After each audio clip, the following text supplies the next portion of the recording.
Hello, good morning, everyone. This is the DPA Family Law Clinic, and as you can sense, I'm still in Enugu, and I am making this broadcast from Enugu. I woke up this morning and partially listened to a show hosted by one of the social media influencers, and the topic of discussion was the marriage of Yule Dochie and his wife, May Yule Dochie. And this guest, that is a lawyer, was trying to explain to the audience that marriage and the issues at stake in that marriage. She focused particularly on the nature of marriage involved and the issues of adultery. After listening to that program, I was totally disgusted because the lawyer was presenting a very misleading account, a misleading explanation of the marriage law in Nigeria. Normally, I would ignore such things, knowing that in social media, anything is possible. All manner of experts exist, and people say all kind of things. And sometimes I pity the audience who are inundated with series of information, much of which is false and misleading, and they won't be able to tell the difference. But because this touched on the case of May Yule Dochie, I felt a need to comment and to make this broadcast for the benefit of our members who have been following this case very keenly. And as you know, DPA has got a deep stake in this case because we saw it as an opportunity for us in DPA to explain further and enlighten the society on the question of marriage law in Nigeria. But I'm not going to discuss Yule Dochie's marriage or the case in court for several reasons. One being that the court, which is handling that case, that court warned all the parties to avoid discussing this case in social media. And that is very important. Every court in such situation would want to lessen the tensions and the misleading information out there so that the court could focus and do its work. A second reason is because generally, when a case is in court, I limit my commentaries to a point where it would not appear to preempt the court. We want to give the court the chance to decide cases on merit without undue influence from aggressive social commentaries. So, that's my second reason. But let me explain two important things for you. In that show I'm talking about, the lawyer came upon the idea of double-decker marriage, and that excited the host, double-decker marriage, on the notion that if you married under the traditional customary law and then married also under the Marriage Act, it becomes a double-decker marriage. That is nonsense, complete nonsense, misleading. You know, it creates the impression that you have two marriages. One marriage under the traditional law, customary law, and another marriage under the Marriage Act. It creates the impression that these two marriages are coexisting. It suggests that your marriage is regulated partly by customary law and also regulated by the Marriage Act. That is a completely false premise. That's false position. Okay? Don't buy into that. Now, let me explain to you. Yes, it is true that Nigeria has very complex and convoluted system of marriage, or, marriage law, you may say. But it doesn't really mean that a person married twice and will have to divorce twice under two sets of laws. That's not true. In many cases, people complete the traditional marriage ceremonies, become husband and wife under the customs, and they go further to contract marriage under the act. When that happens, what do you think is the position? There is still one marriage. Once you move and contract marriage under the marriage registry, your marriage is regulated only, I emphasize, only by the Marriage Act. The Marriage Act has the effect of taking over. It takes over that marriage. What we may call customary marriage. The Marriage Act takes over and becomes the governing law. Completely. And when that happens, that marriage contracted now under the Act can only be dissolved by the High Court.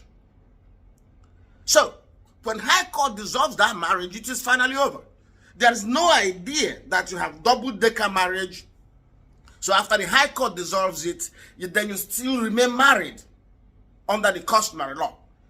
In other words, this picture of double-decker nonsense suggests that after you got married, after the High Court dissolves your marriage under the Act, you somehow remain married under the custom until you refund the bride price. Absolute bullshit. I don't know how anybody could take that position under the law. Once the High Court dissolves your marriage, you are not married anymore under any law. It's over. So this notion that there is an obligation to refund bride price after the dissolution of the marriage under the Act, and that if you don't refund the bride price, then somehow you remain married, that is complete nonsense. It has no position in law. Then, let us get to something else which this person emphasized that was very somehow troubling. She had the notion that because there was in her mind double-decker marriage, that the two systems are governing the marriage, the two legal systems are governing the marriage. In other words, she suggested that adultery is okay. Adultery is not a criminal offense. That's not the issue. The law does not allow adultery. Making it a ground for divorce has implications. The law also makes it a ground for damages against the person who committed adultery with your husband. The social media himself was ordered to pay 7 million in damages to the husband, the ex-husband of the woman he later married, because he committed adultery with the woman before she got her divorce, even after she had become estranged to her husband. So trying to trivialize the issue of adultery in marriage is very strange. So the lawyer giving you this theory, I don't know where she studied this particular subject. I don't know who taught her these things.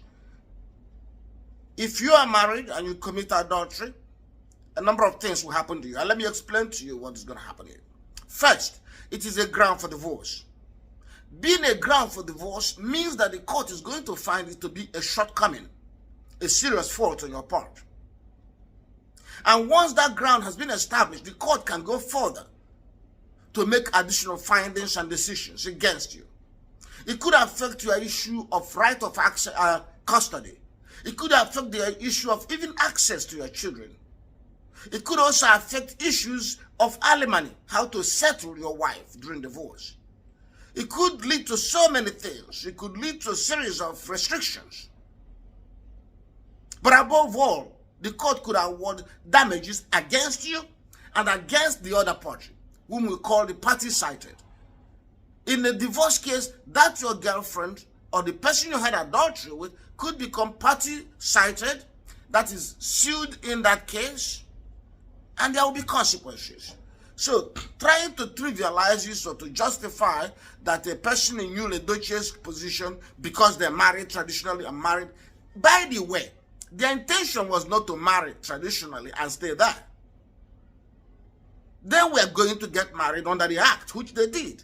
So what you call traditional marriage was just a social ceremony towards the completion of the entire package of their marriage, which will culminate in a marriage under the Act, as it finally did.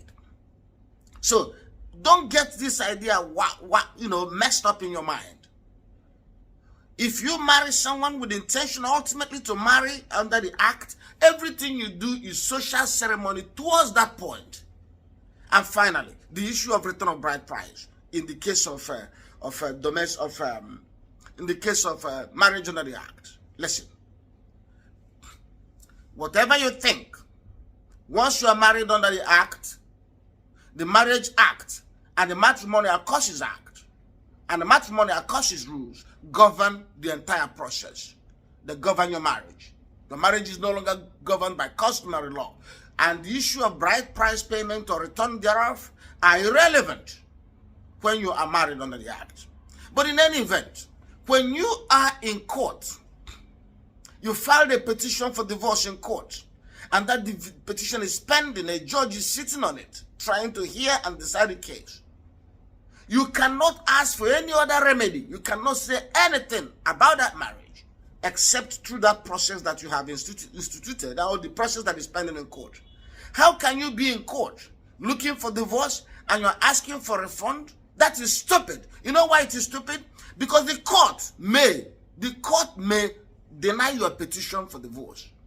The court may, at least, believe it in your mind that the court has the authority to say, I'm not going to grant the petition for divorce. I'm not satisfied with grounds set forth. I'm not satisfied with the evidence standard. The court can say so. So you can't be in court pursuing divorce and then you go behind the court asking for a refund of bride price. It is absolute stupidity. And I say this, you knows this. Whoever is pushing you knows that this is absolute nonsense. And to call a lawyer to suggest it is possible, I'm embarrassed by the host who did it. They know the truth. They're just trying to drive traffic, so they call people to talk nonsense. Okay? So don't be misled. If you watch this, please don't be misled. It's not true. Thank you.